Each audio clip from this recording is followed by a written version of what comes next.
Bonjour à tous, bienvenue à notre émission de radio La Révolution du Monde.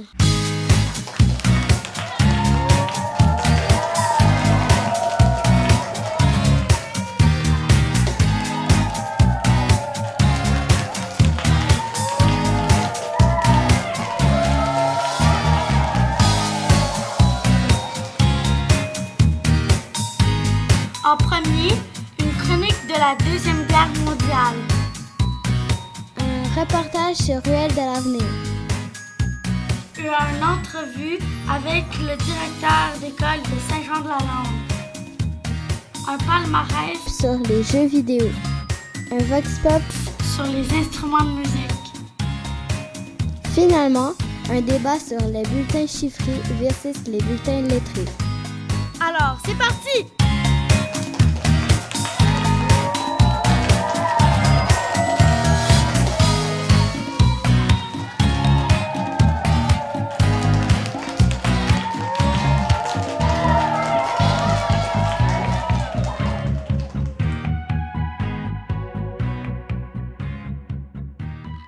La Révolution du Monde! Bonjour chers auditeurs et chères auditrices.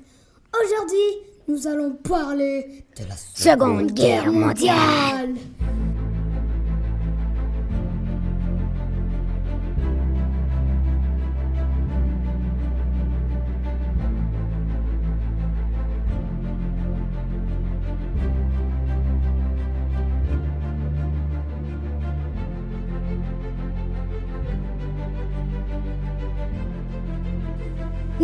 Nous sommes accompagnés de notre spécialiste en Deuxième Guerre mondiale et la Première, Noam Ménard. Bonjour, allô? Vous êtes bien installés? Ouais. Alors c'est parti pour la première question. Quelle est la cause de cette Deuxième Guerre mondiale si tragique? En fait, la cause, c'est que les Allemands avaient perdu la première et devaient payer la France et le Royaume-Uni. Alors, pour prendre leur revanche, ils ont décidé de prendre leurs troupes et d'aller attaquer leurs voisins, la Pologne. Mais pour se défendre, la France et le Royaume-Uni ont décidé de déclarer la guerre aux Allemands. Qui a gagné cette guerre? Les Alliés, bien sûr, à cause qu'ils étaient beaucoup plus que les Axes. Qui étaient les Alliés? Les Alliés étaient un groupe de plusieurs pays qui ont gagné la Première Guerre mondiale, qui avaient décidé de faire alliance. Alliance, alliés, c'est pas pareil. Ouais, ben justement, c'est pour ça qu'ils se sont appelés comme ça. Et les Axes? C'était des pays laissés de côté par les Alliés, alors ils ont décidé de commencer leur propre équipe. Oh, les Axes sont tous morts ou ils sont restés? Non, ils sont vivants. Tous les pays sont restés vivants. C'est juste qu'ils ont perdu assez de troupes pour dire qu'ils ont perdu la guerre. Oh, ben là. Bon. Troisième question. Qui a perdu cette guerre? Les Allemands. Ben en fait, les Axes. Et les armes? Les armes principales étaient pas mal les carabines. Pouvez-vous nous décrire cette arme? En fait, la carabine était un fusil assez long avec un accote que tu tenais sans poignée, juste comme un long bâton, avec des fois une recharge au bas, ou soit, comme la M1 Durand, c'était une recharge qui rentrait à l'intérieur. La guerre, ça a duré combien de temps? En fait, la guerre a commencé en 1939, le 1er septembre. Puis, assez surprenamment, elle a fini en 1945, le 2e septembre. Le Canada a-t-il participé? Oui, le Canada était avec les Alliés. Oh, ils ont gagné alors. Mhm. Alors, tout ça conclut nos questions sur la Seconde Guerre mondiale. Merci d'avoir accepté notre invitation. Monsieur Ménard? De rien. Bye bye. Bye.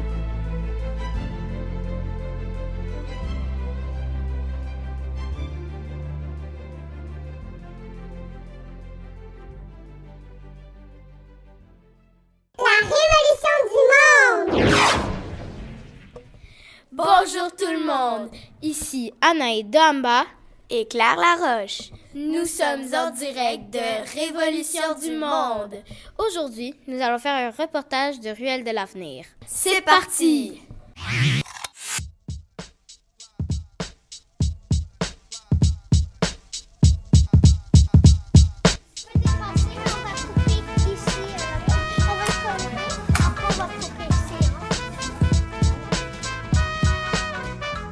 Pour discuter des chansons. Moi, je vais vous raconter d'autres petites histoires par rapport à ces chansons-là. Je vais vous demander, est-ce que vous vous souvenez d'avoir vu des images quand vous aviez les yeux fermés? Aussi, est-ce qu'il y a une émotion qui va ressortir quand vous écoutez cette chanson-là en particulier? Nous faisons un reportage pour vous montrer à quel point Ruelle de l'avenir, c'est un endroit génial. Il y a beaucoup d'activités. Ruelle de l'avenir, c'est un endroit éducatif. Nous, si nous sommes en train de faire de la radio, nous sommes bel et bien dans l'activité multimédia. Alors, je vais juste vous présenter, si je peux me mettre à genoux. Il y a une équipe de 3 journalistes qui s'en viennent dans la cuisine pour prendre du son de nous en train de manger. Alors, vous pouvez leur dire allô, mais ensuite de ça, on va les laisser aller. Ils vont juste prendre Allô, monsieur. Allô.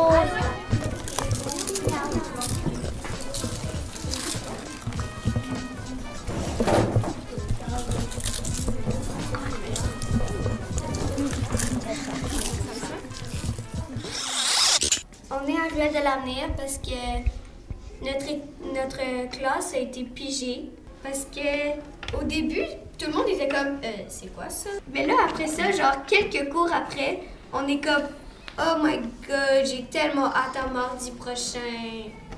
Puis tout ça, puis après ça, on fait plein d'affaires cool.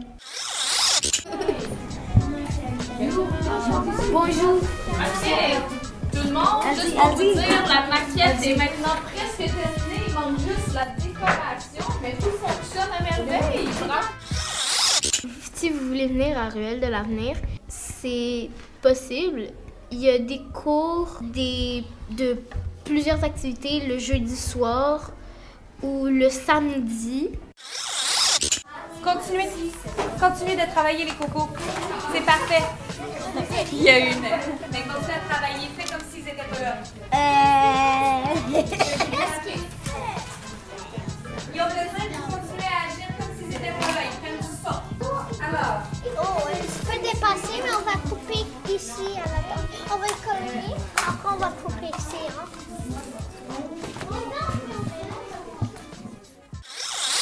Moira, agente d'univers, anciennes habitudes de vie. Bonjour Moira.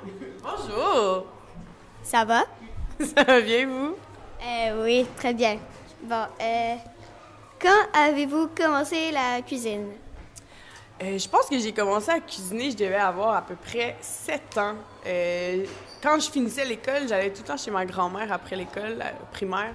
C'est elle qui m'a appris à cuisiner, puis c'est à ce moment-là que j'ai vraiment découvert que j'aimais beaucoup ça, cuisiner. Aimez-vous votre travail et pourquoi? Oui, j'adore mon travail parce que j'ai l'impression que quand je me lève le matin, je viens faire ce que j'aime le plus au monde, justement, qui est cuisiner et transmettre ma passion pour la cuisine aux enfants avec qui viennent me voir à Ruelle. Donc, moi, j'ai vraiment l'impression que je m'amuse et non que je travaille. Quel dessert ou repas que vous aimez le plus cuisiner? Ce que j'aime le plus cuisiner, en fait, c'est des recettes qui sont compliquées à cuisiner. C'est ça qui est vraiment plus le fun parce que tu développes des nouvelles compétences puis des nouvelles habiletés en cuisine. Fait que je te dirais que ma recette préférée en ce moment à cuisiner, c'est des pâtes fraîches. Ça, j'aime vraiment ça, cuisiner ça, parce que souvent, on oublie qu'on peut le cuisiner nous-mêmes parce qu'on l'achète toujours au magasin toute faite. Mais c'est super le fun aussi de se dire qu'on peut cuisiner ça à la maison. Aimez-vous travailler avec les enfants? Si oui, pourquoi? Oui, j'adore travailler avec les enfants parce que, justement, moi, dans ma tête, je suis encore un enfant. Comme je disais tantôt, là, moi, j'ai juste 24 ans. Non, mais sans blague, j'aime vraiment ça travailler avec les enfants parce que, justement, ça me garde jeune dans ma tête puis parce que je me sens un peu comme ça encore aussi. Bon, merci Moira d'avoir répondu à mes questions. Maintenant, nous allons passer à quelqu'un d'autre. Valérie, préposée à l'accueil. Bonjour Valérie. Bonjour. Aimez-vous accueillir les personnes qui entrent dans Ruelle de l'Avenir. Oui, surtout quand c'est des enfants, parce que vous arrivez avec plein d'énergie, c'est vraiment beau à voir. Qu'est-ce qu'on fait à l'accueil? On fait différentes choses. Moi, personnellement, j'organise toutes les navettes. Fait que tout ce qui est autobus scolaire, c'est moi qui m'arrange pour qu'ils viennent me chercher à l'école puis qu'ils viennent ici. Sinon, j'aide avec le développement. Ça, c'est pour qu'il y ait plus de sous qui rentrent à Ruelle de l'Avenir pour qu'il y ait plus d'ateliers. Puis j'aide aussi aux communications. Fait que ça, c'est géré Facebook. Je fais ça avec une de nos collègues. Aimez-vous travailler à Ruelle de l'Avenir? Oui, beaucoup, parce que c'est vraiment le fun, toute notre équipe, et ils ont tous des parcours de vie très variés puis différentes compétences. C'est vraiment le fun de faire partie d'une équipe qui est aussi stimulante. Merci. Ça fait plaisir. Jonathan, agent d'univers en cinéma. Bonjour Jonathan. Bonjour. Vous allez bien aujourd'hui? Je vais très bien toi-même. Bien. Est-ce que vous avez déjà joué dans un vrai film? J'ai jamais joué dans des gros films avec des gros budgets. J'ai jamais fait X-Men. Fait que j'ai plus fait des petits courts-métrages. Oui, d'accord. Avez-vous déjà filmé une vraie scène de cinéma? Oui, je filme des vraies scènes de cinéma à tous les jours avec les jeunes avec qui je travaille. Bien. Aimez-vous votre travail? Si oui, pourquoi? Oui, j'aime mon travail parce qu'à tous les jours, j'essaie de montrer à des enfants un peu comment se servir du matériel, comment faire le jeu d'acteur, comment croire à ce qu'ils font. C'est que oui, j'adore mon travail. Est-ce que vous aimez le vôtre? Oui. Ouais? Oui, beaucoup. Merci Jonathan. Ça me fait plaisir. Donc à la prochaine. À la prochaine. Eliane, agente d'univers en saines habitudes de vie. Salut! Allô? À quel âge vous avez commencé à apprendre la cuisine? J'ai commencé à cuisiner quand j'étais quand même assez jeune. Ma mère, elle cuisinait beaucoup, fait que je la regardais cuisiner, puis tranquillement, pas vite, j'ai appris avec elle. Mon déclic, là, quand j'ai vraiment beaucoup aimé cuisiner, c'était vraiment quand j'étais adolescente au secondaire. Là, je me suis mis à cuisiner des biscuits, des muffins toutes les fins de semaine. Puis c'est là que je me suis dit, moi, je vais faire une job dans la cuisine parce que j'aime trop ça. Quelle recette d'enfance vous préférez faire? Il y a une recette que j'adore cuisiner, c'est de la pâte à modeler maison. Quand j'étais petite, ma mère, elle nous faisait cuisiner ça, puis je me souviens, le feeling de prendre la pâte à modeler du chaudron puis de la pétrir encore chaude et tiède, ça, c'est vraiment une chose que j'adore, puis c'est vraiment un beau souvenir que je garde de recettes d'enfance. Est-ce que ça pouvait se manger? Non, ça se mange pas. Je sais pas si t'as déjà goûté de la pâte à modeler, c'est super salé. J'avoue que j'ai goûté quand j'étais petite, puis que je l'ai recraché parce que c'était trop pas bon. Fait que non, ça se mange pas. Je te confirme. Oui, de la pâte à modeler, c'est pas très bon. Non. Parfait. Quelle recette aimez-vous le plus faire? J'avoue que je suis quand même une bébête à sucre. J'adore tout ce qui est sucré dessert. Alors, les pâtisseries, comme je disais tantôt, les biscuits, les muffins, je pense que c'est celle que j'aime le plus faire parce que j'adore les manger. Est-ce que vous cuisinez des fois? Ouais. Des fois, je cuisine avec ma mère des biscuits au pépé de chocolat. Moi, je cuisine avec ma mère. Qu'est-ce que tu cuisines? Des muffins, des biscuits, des gâteaux, aussi des patates avec du fromage fondu dessus, du chili, plein d'affaires. Si je vais pas toutes les nommer parce que sinon ça va prendre toute la période. Bon, est-ce qu'il y a quelque chose qui vous a poussé à venir ici? Si oui, pourquoi? Moi, quand j'ai fini l'université, je me cherchais un emploi, puis il y avait plein de possibilités, mais quand j'ai fait mon entrevue ici à la Ruelle de l'Avenir, je trouvais que travailler avec des enfants à tous les jours, avoir l'impression vraiment de passer avoir du fun avec les enfants, passer des connaissances, vraiment les aider à mieux cuisiner dans leur vie. Je trouvais que c'était vraiment motivant, puis qu'au quotidien, ça donnerait le goût de se réveiller pour venir travailler, contrairement à d'autres emplois qui m'étaient offerts. Alors, c'est pas mal ça qui m'a amené ici, la passion d'être dans une cuisine et avec des enfants en même temps. Bien, merci Eliane d'avoir répondu à nos questions. Au revoir et à la prochaine.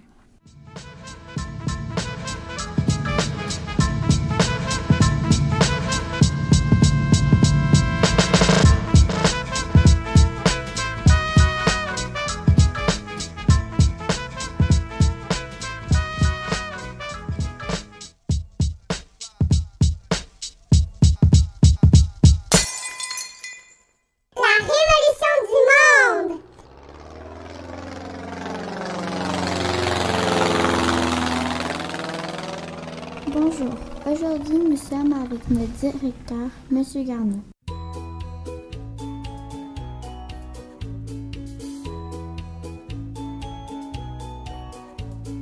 Dernier va vous poser quelques questions.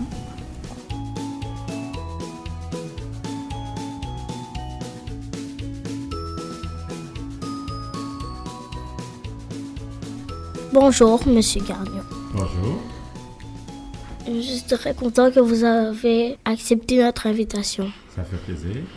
La première question que je vais vous poser est comment êtes-vous directeur d'école? Comment je suis devenu directeur d'école? Oui. Alors, tout d'abord, il faut enseigner pendant un certain nombre d'années, un minimum de 5 ans. Ensuite, on fait ce qu'on appelle un concours. Alors, ce sont des tests écrits, des entrevues. On a du matériel à étudier. Puis, suite à ça, ça dure plusieurs rendez-vous de quelques heures chacun. Et là, on réussit et ensuite, on fait application pour un poste de direction. Après, on commence en direction adjointe. Et puis après, on continue, on fait des écoles. Puis ça peut durer, moi, ça fait 19 ans que je fais ça. OK. Pourquoi vous avez choisi cette école? Pour plusieurs raisons. Premièrement, le quartier. Je trouvais que c'était une belle école. On m'avait recommandé l'équipe d'enseignants. Dans le temps, ça fait quand même 7 ans, il y avait seulement 325 élèves. Ça fait longtemps. Maintenant, on est 600. Donc, je savais qu'il allait y avoir de plus en plus d'élèves. Je trouvais ça dynamique comme quartier puis comme équipe. Et c'est pour ça que j'ai commencé, puis ça fait 7 ans maintenant. Quels étaient vos métiers? Avant d'être directeur? Oui. J'étais enseignant. J'ai enseigné la musique, j'ai enseigné l'éducation physique, j'ai enseigné l'art plastique aux élèves de l'accueil. J'ai enseigné une matière qui n'existe plus qui s'appelait économie familiale. Ouais. Et évidemment, j'ai fait de la suppléance quand j'étais jeune, quand j'ai commencé.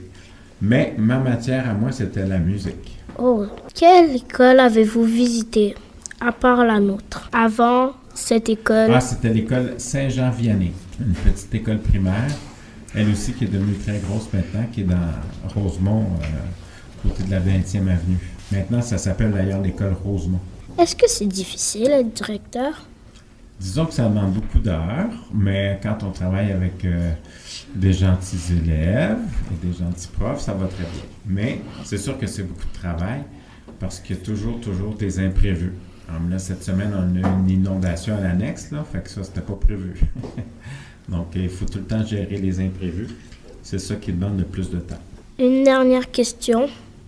Avez-vous de la famille, directeur ou directrice? Dans ma famille, ma mère a enseigné à la maternelle quand elle était jeune, évidemment. Mais autrement, non, j'ai aucune famille comme direction. Dans ma famille à moi, tu veux dire, c'est ça? Non. OK, ce serait tout pour aujourd'hui. Merci beaucoup.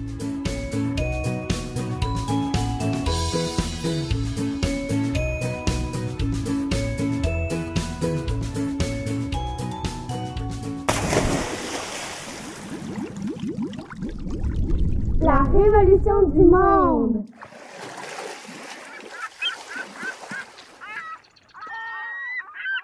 Bonjour chers auditeurs, nous allons faire un palmarès sur les jeux vidéo.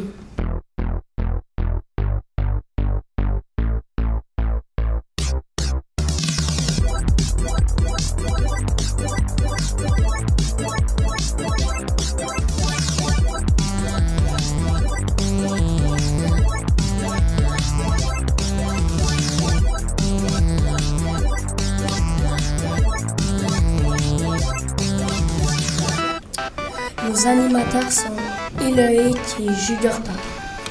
Pour commencer, quel est le jeu en première position? La première position est Mario Kart.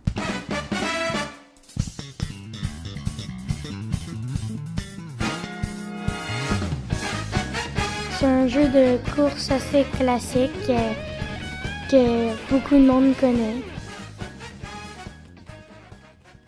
Qu'avons-nous en deuxième position? Just Dance.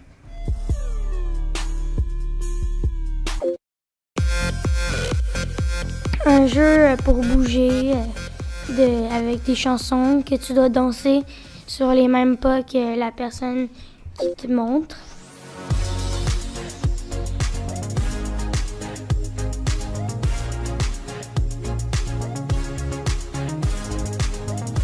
En Troisième position.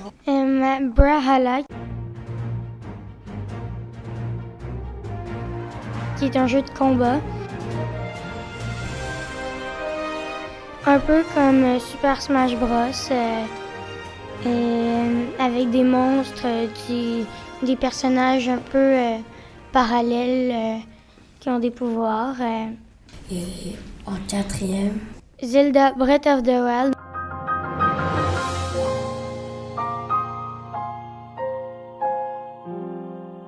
Un jeu d'aventure. Tu peux te promener, c'est open world. Quand tu marches dans le pays, tu trouves des choses. C'est pas mal toi qui décides de comment ton jeu vidéo est. Parce que, dépendamment des choses que tu fais, ben ça va suivre l'histoire. Et en cinquième, Nintendo Labo, qui est un jeu de construction.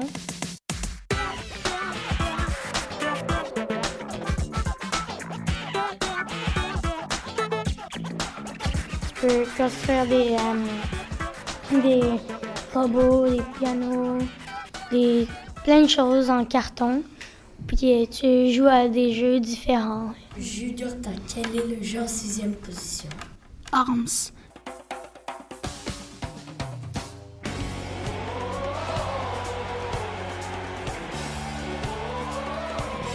C'est un jeu de boxe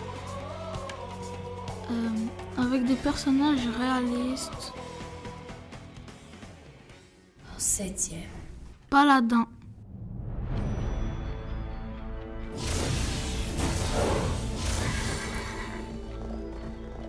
C'est un jeu de 5 joueurs contre 5 et il y a des personnes qui se combattent. Il y a plein de personnages à débloquer et c'est tout. Huitième, Splatoon 2.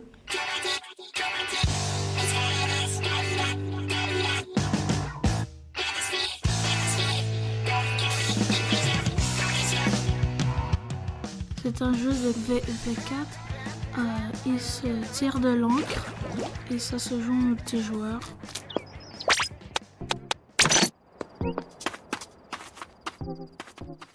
Alors, neuvième, Street Fighter.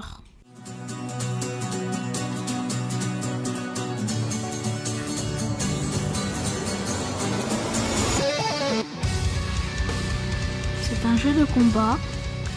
Tu peux jouer contre le monde entier. Tu peux même jouer avec tes amis. Et c'est tout. En dixième, Jeux sport. C'est des jeux de sport. Tu joues à plein de sports différents, par exemple le soccer, hockey, etc.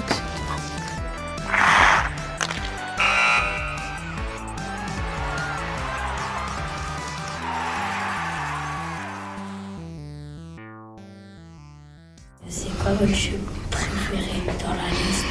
Zelda Breath of the Wild.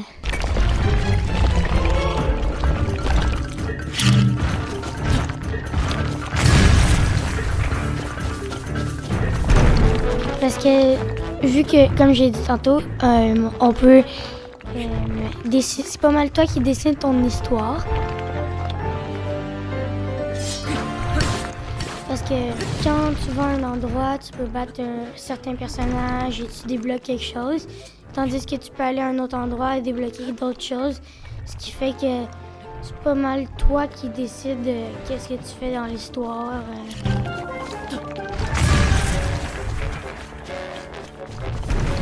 Tu peux te promener sur la map partout où tu veux. Et c'est ça.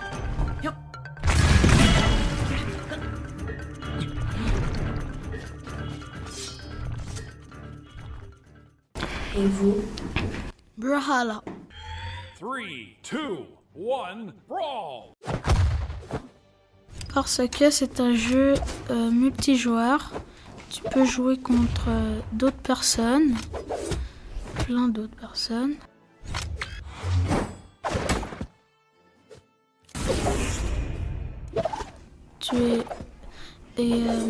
Dans les combats que tu gagnes, tu peux avoir de l'argent et des gemmes pour t'acheter des personnages dans la boutique.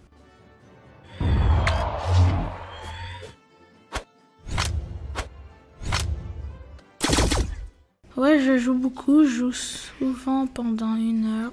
Moi, je joue pendant à peu près 1 heure aussi. Des fois plus, mais ça dépend des jours, là.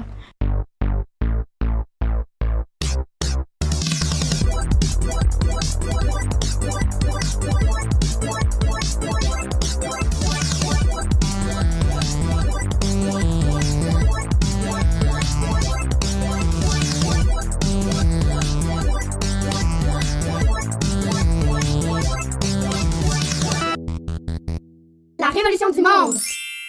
Bonjour à tous. Aujourd'hui, on fait un vox pop sur les instruments de musique. C'est parti!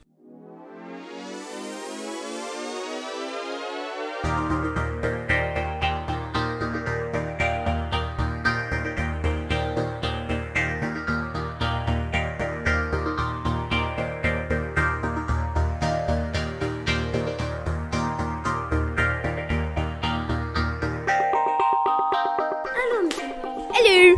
Quel est votre instrument préféré? La guitare électrique. Allô, monsieur! Quel est votre instrument préféré? Mon instrument de musique? Le didgeridoo. Est-ce que vous en jouez? Non, absolument pas. Jouez-vous d'un instrument? Je joue pas d'instrument de musique, non. OK. Allô, Madame Jenny? Mon instrument préféré est la guitare sèche. Est-ce que vous en jouez? Non, je n'en joue pas, mais j'aimerais bien. Vous parlez d'un instrument de cuisine? Musique. Ah, de musique. Je préfère le violon. Est-ce que vous en jouez? Non. Vous jouez d'un instrument, moi? Non, je ne joue pas d'instrument de musique, malheureusement.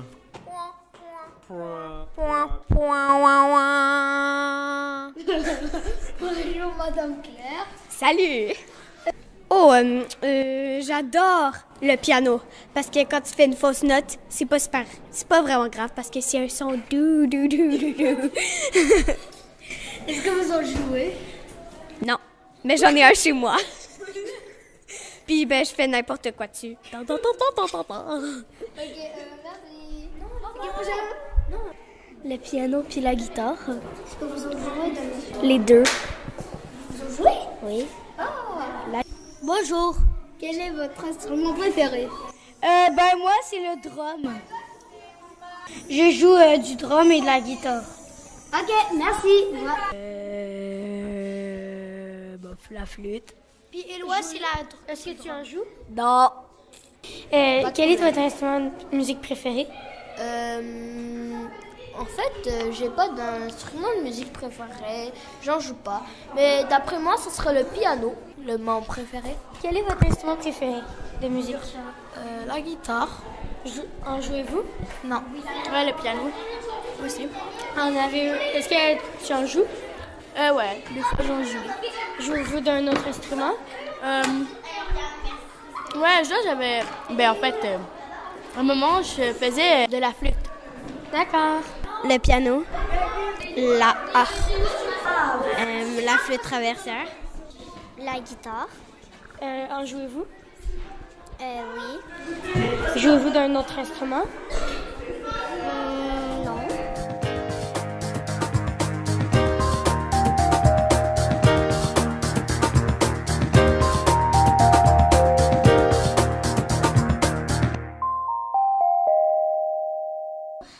La révolution du monde.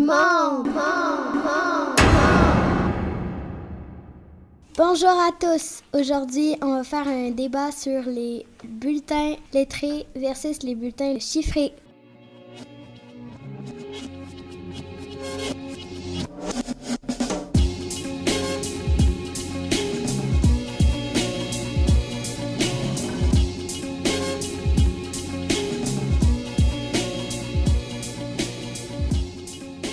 Avant de commencer votre débat, ici on écoutait ce que des élèves d'autres écoles en pensent dans un petit vox pop. Ben, moi, j'aimerais pas ça que ce soit des lettres parce que quand on est en maternelle, on a des lettres. Puis là, ben, maintenant, on est assez grand pour comprendre des chiffres et pas avoir un ABC ou je sais pas trop quoi. Moi, j'aimerais mieux avoir des lettres parce que quand on a un 75%, ben c'est comme si on avait... on pense qu'on a une mauvaise note, mais en fait, c'est quand même bien. Puis si on, admettons, on a B, B+, ben t'as moins peur. J'aimerais plus avoir des lettres parce que je veux pas que mes parents sachent ma vraie note. Moi, j'aimerais bien avoir des chiffres parce que je trouve que des chiffres, c'est mieux. Je trouve que c'est mieux avec des chiffres parce que c'est plus précis, puis aussi on est habitué avec des chiffres. Alors si on changeait en lettres, ben on serait pas habitué. Moi, je dis les deux parce qu'en fait, après ça, ça revient presque au même. C'est normal alors. Je dis les deux. Mais sinon, je préfère un peu plus les chiffres parce que c'est plus précis. Ben moi, je dirais les chiffres parce que si c'était les lettres, ben on n'est pas sûr de quelle note est-ce qu'on a. Ça pourrait être, admettons que c'était Anna, ben ça pourrait être 100 ou 95, 90. On n'est pas sûr des notes. Aussi, je préférerais, c'est mieux les chiffres parce que, mettons, ta mère, elle t'a promis quelque chose, genre une PlayStation, si tu réussis à avoir 95 et que finalement, parce que là, en ce moment, t'avais 90, mais là, elle peut pas trop le savoir parce que 90 et 95, les deux, ça va être A. Fait que là, elle peut pas savoir si tu t'es amélioré ou si tu t'es juste baissé ou si t'es resté. Fait que là, tu vas pas l'avoir. Merci. Et maintenant, c'est à vous.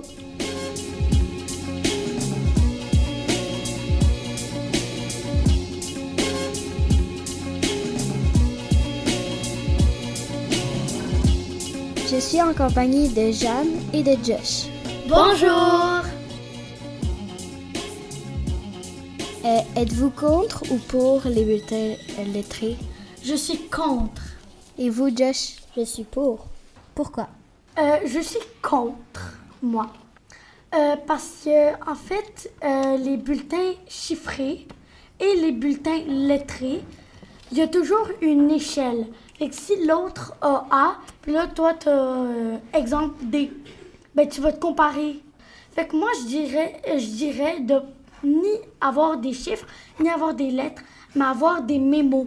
Alors, votre enfant s'est amélioré dans la lecture depuis son autre bulletin.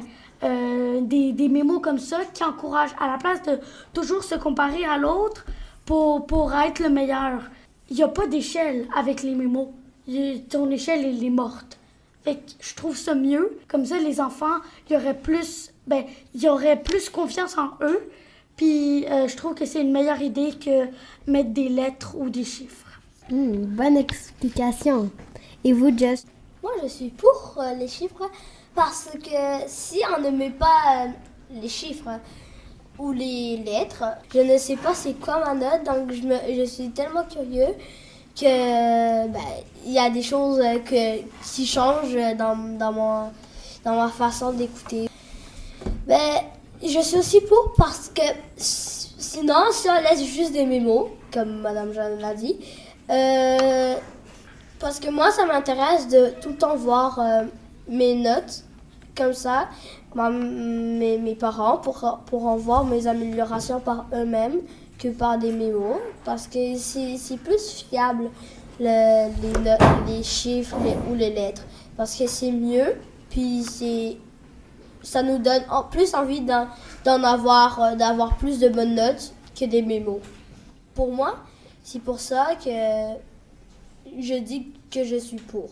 D'après vous, Jeanne, est-ce que c'est utile de se mesurer aux autres par la moyenne de groupe?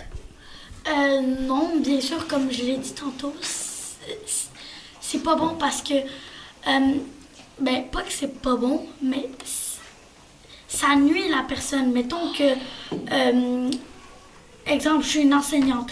J'ai un élève qui a eu 75. Puis là, ses deux camarades à côté, en fait, eux, ils ont exemple, 80. Lui, il va commencer un peu à se comparer, genre, il va sûrement se comparer à moi, j'ai moins, il faudrait mieux que je me pousse. Puis il va commencer à se dire plein de défauts, puis se nuire. Puis c'est pas bon. Et vous, Josh, est-ce que vous pensez que c'est utile de se mesurer à la moyenne du groupe? Oui, parce que quand tu regardes le bulletin et que la moyenne du groupe est sur 75, puis que toi, tu as 80, ça t'aide à fixer un plus grand objectif pour réussir ta vie, tes écoles pour que tu puisses avoir un travail, sans refaire vraiment tes écoles. Puis comme tu te compares pas vraiment à toute la classe, mais tu te compares à la moyenne du groupe, puis ça te donne plus confiance en toi si tu as plus que la moyenne du groupe. Donc moi, je suis pour. Moi, je dirais qu'on efface tout. On n'a pas le bulletin, on n'a même pas d'évaluation. Parce que dans le monde, dans la planète, il existe des écoles alternatives. C'est des écoles, en fait, où est-ce qu'ils apprennent, mais qui n'ont pas le bulletin, puis qui n'ont ni d'évaluation, mais ils apprennent quand même, puis ils comprennent bien, puis ils peuvent faire leur avenir quand même très bon comme les autres. C'est la fin de notre débat. J'espère que vous avez aimé.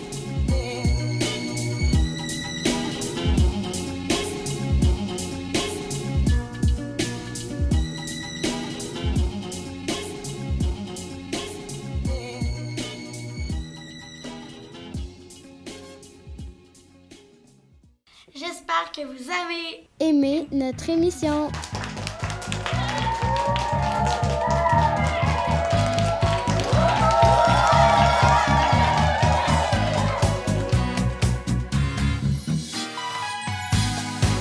Vous venez d'entendre un balado Ruelle de l'avenir créé par les élèves de la classe de Jenny Cyr de l'école Saint-Jean-de-la-Lande. Marina, Noam, Théanir, Lotfi, Jugurta, Eloïc, Josh, Anaï, Perla, Claire, Ousmane, Adex, Kelvin, Léa, Jeanne, Adam, Blanche, Éloi. La musique d'ambiance entendue provient des sites bensound.com, freesound.org et Jamendo Music. Ces ateliers de radio se sont déroulés sur 20 semaines durant la période scolaire 2018-2019. Le montage de ce balado a été réalisé par Normand Lafleur.